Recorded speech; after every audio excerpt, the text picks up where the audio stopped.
Hi everyone, in front of me I've got Samsung Galaxy Tab S7 FE and let me share with you how to clear credentials on this device.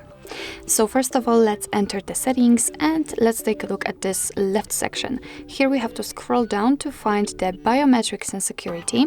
And now let's move to this right section. Here we have to scroll down to the very bottom actually, to the other security settings. And as you can see right here, we've got whole credential storage section and the clear credentials is at the very bottom of it. So let's tap on it. Your device will ask you if you really want to remove all the content. So let's tap on OK. And as you can see, the credential storage has been erased successfully. What's more, we cannot again tap on this option, which means that for sure we just removed the credentials. Be aware that if you've got the screen lock, so for example the pattern, PIN or password, then your device will ask you to enter it in order to confirm the whole step.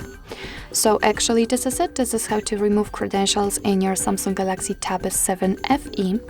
Thank you so much for watching. I hope that this video was helpful, and if it was, please hit the subscribe button and leave the thumbs up.